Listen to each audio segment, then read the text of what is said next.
है भगवान राम जी? बताइए मुझे, कहाँ भगवान राम जी का नाम है?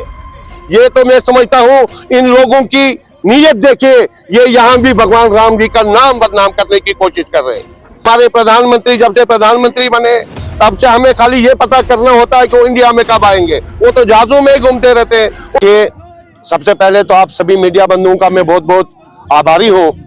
कि आपने हमारे जो आज का इस प्रोग्राम को कवर करने के लिए कष्ट किया। आज न सिर्फ जिला किश्तवाड़ में बल्कि पूरे नेशन में कांग्रेस पार्टी की जानिब से नेशन वाइड जो ये मनरेगा पे हमला हुआ है, उसके बचाव में कांग्रेस पार्टी ने पूरे हिंदुस्तान भर में हर जिला सतर पर आज वन डे सिंबॉलिक धरना देने का जो ऐलान किया है, जिसकी कड़ी आज आपके सामने यहाँ जिला किश्तवाड़ में भी हुई। आप सब लोगों को मालूम होना चाहिए कि 2005 में यूपीए सरकार में जो कांग्रेस की सरकार थी, गरीबों के लिए, दूर दराज पहाड़ों में रहने वाले उन लोगों के लिए जो एक रोजगार देने का काम इस एक्ट के तहत, इस एक्ट के द्वारा किया गया था, जिससे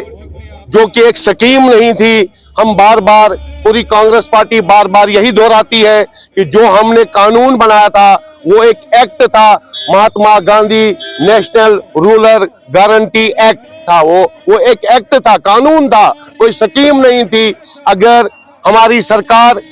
मजदूरों को, बेरोजगारों को और युवाओं को खासकर काम देने में अगर कहीं पे असफल होती तो हम कानूनी तौर पे पूरे उसकी जिम्मेदारी लेते हुए उनको हक था कि वो हमसे पैसे मांगे। जैसे कि आपको मालूम है, हर गली में, हर कोचे में, आपके गांवों में जो गलियां बनी, कोचे बने, दंगे बने, रास्ते बने, वो इसी एमजी नरेगा स्कीम के तहत बने। आज बदकिस्मती से 2014 के बाद जो केंद्र में ये भाजपा की सरकार आई है, इनकी जितनी भी नीतियां हैं वो सारी गरीब आवाम के विरोध में है, और बजाय उसके कि वो नसीहत लेते कि हमारी सरकार की हर पॉलिसी जो है गरीबों के हित में नहीं है, और उसके बजाय वो खुद अपने पीठ थपथपा रही है और झूठ बोलने में इतनी माहिर है, इतनी चालाक तरीके से लोगों को गुमराह कर रही है। जैसे कि कल ही मैं एक वीडियो देख रहा था आपके माध्यम से, किश्तवाड़ में भाजपा के कोई विधायक वीडियो बना रहे थे और लोगों को बता रहे थे कि हमने जो एमजी नरेगा स्कीम में तब्दीली लाई, हमने 100 दिन के बजाय 125 दिन का रोजगार देने की कोशिश की, और आप लोगों को सर्दियों में और घास कटाई में छुट्टी नहीं होती थी, हमने आपकी छुट्टी के लिए भी 2 महीने सैंक्शन कर दिए। जैसे कि वो कहीं ऑफिस में काम करने जाते थे, उनके लिए छुट्टी सैंक्शन कर दी गई। वो शर्म नहीं आई कि उनको जो मौसम सरमा में या घास कटाई के दौरान मजदूरों को रोटी चाहिए, वो काम नहीं देंगे और कहते हैं हमने आपकी छुट्टी सैंक्शन कर दी।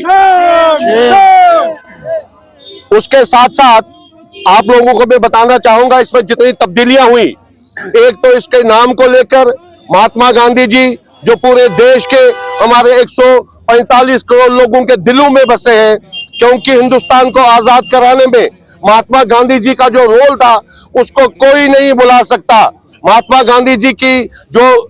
लोगों के दिलों में जो इज्जत है वो कोई नहीं निकाल सकता। मैं इनके नाम बदलने से कुछ नहीं होता, ये एमजी नरेगा स्कीम का नाम बदल सकते हैं, लेकिन लोगों के दिलों में जो महात्मा गांधी के लिए एक इज्जत है वो कोई नहीं निकाल सकता। भारतीय जनता पार्टी का कहना है कि एमजी नरेगा नाम बदलने से इनको कोई आपत्ति नहीं है, बल्कि राम जी के नाम से इनको आपत्ति नहीं। मैं आपके माध्यम से कहना चाहता हूं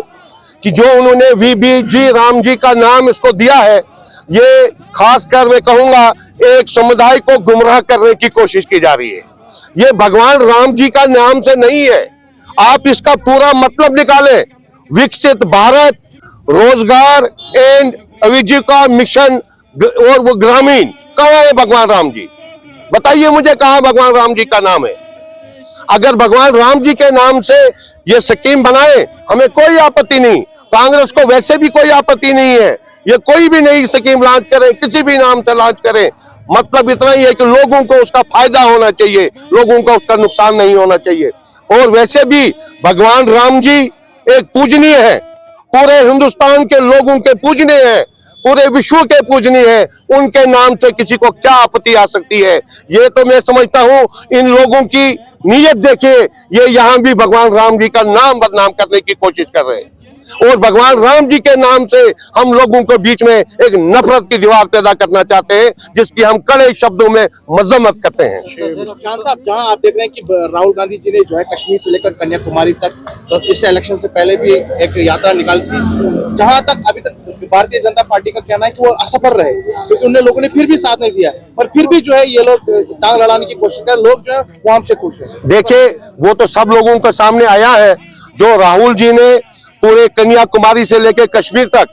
पद यात्रा की, लोगों से बात की, लोगों से मिले, हर लोगों की मुश्किलातें जानी, ये कोई छोटी बात नहीं है। ये तो बाथरूम भी जहाज में जाने की कोशिश कर रहे हैं। हमारे प्रधानमंत्री जब से प्रधानमंत्री बने तब से हमें खाली ये पता करना होता है कि वो इंडिया में कब आएंगे, वो तो जहाजों में ही घूमते रहते हैं। उनको क्या मालूम कि हमारे राहुल जी ने कन्याकुमारी से कश्मीर तक जो पद यात्रा की उसके क्या नतीजे हुए और उससे जो पूरे हिंदुस्तान में भाईचारा कायम हुआ, उससे जो हिंदुस्तान की लोगों को एकजुट होकर दोबारा चलने का मौका मिला, वो उनको क्या मालूम है। वो तो चाहते ही नहीं कि हम इकट्ठे चले, यहाँ हिंदू मुस्लिम मंदिर मस्जिद और इसी सिलसिले में उनकी राजनीति चलती है। आप कहते हैं कि सरकार, ये सरकार इनकी वोट चोरी से बनती है। अगर वोट चोरी से नहीं बनती, मैं आपके माध्यम से आज आपके माध्यम से एक बात पूछना चाहता हूं कि जो हमारे संविधान ने हमको एक मौका दिया था कि सबको एक उसके तहत चलने का अधिकार दिया था, मुझे बताइए इलेक्शन कमीशन ऑफ इंडिया का चुनाव जब भी होता था उसके लिए वर्तमान उसका प्रधानमंत्री और लीडर ऑफ अपोजिशन किसी भी पार्टी का भी क्यों ना हो, और उसके साथ तीसरा मेंबर जो होता था सुप्रीम कोर्ट का चीफ जस्टिस ऑफ इंडिया होता था, ताकि निष्पक्ष तरीके से उसका चुनाव आयोग का चुनाव किया जा सके। मगर आपके माध्यम से मैं पूछना चाहता हूं, क्या जरूरत पड़ी भाजपा सरकार को? अगर उनको चोरियां नहीं करनी थी, अगर उनको कोई परेशानी नहीं थी, क्या जरूरत पड़ी उनको कि एक प्रधानमंत्री, एक लीडर ऑफ अपोजिशन और सुप्रीम कोर्ट के चीफ जस्टिस का नाम निकाल के वहां अपनी सरकार के एक मंत्री का नाम डाल दिया ताकि मनमानी से वो कुछ भी करवाए। और उसके साथ साथ एक और बिल पार्लियामेंट में लाया कि भाई